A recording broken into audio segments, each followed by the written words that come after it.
There's my audience.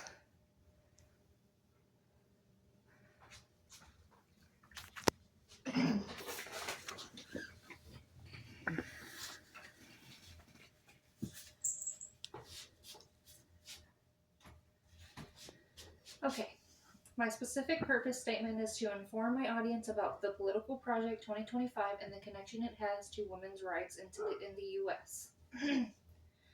One of the biggest issues concerning women's rights today is Project 2025. To understand how and why this project is associated with women's rights, we must first understand what it consists of. The bill consists of topics concerning reproductive care and abortion rights, which are all important topics in today's world. You may ask yourself, how and why are these topics important? We will be going over this in the discussion. Project 2025 marks a major turning point in women's history, and the outcome will affect women and girls nationwide. First, let's take a look at how women's rights are affected by reproductive care. The bill wants to take away abortion pills and contraceptives. The bill also doesn't see how health care can be associated with these things due to religious rights.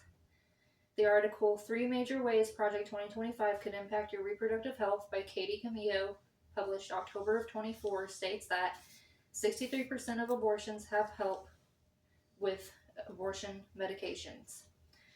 The bill is banning pills due to how easily they can be accessed. The bill is cracking down on abortions already. The National Women's Law Center published an article in 2025,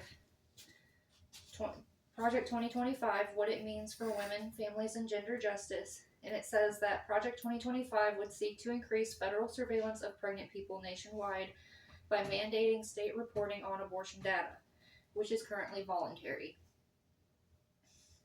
and enforcing this requirement by cutting federal funds to states that don't comply. Emergency contraception will be harder, if not impossible, to come by. The article by Doctors of the World, published in late of 2024, states that, the article name Project 2025 Sexual and Reproductive Health Rights states that abortion providers, women's health clinics, and Planned Parenthood will all face backlash from Project 2025. The authors of the policy agenda promise to eliminate Medicaid funds to places like Planned Parenthood, even for non-abortion services. This includes access to emergency contraception and abortion pills provided by places like Planned Parenthood. An article by Samantha Putterman, published July of 2024, fact-checking Kamala Harris on Project 2025, limiting access to IVF and contraception, states that, in its Health and Human Service section, Project 2025 says that some forms of emergency contraception, particularly Ella, a pill that, taken within 5 days, can prevent pregnancy, should be excluded from no-cost coverage. It labels the pill as an abortion-inducing substance. Lastly, let's look at how Project 2025 affects women's abortion rights. The bill wants to ban abortions altogether. The bill doesn't see abortion and euthanization as being covered under health care. They also don't see it as being covered under religious freedom section of the Constitution. The bill wants to rid America of the abortion pill, limiting access for poor people, causing future health risks and possibly death. This also may cause unwanted pregnancy and teen pregnancies in the future.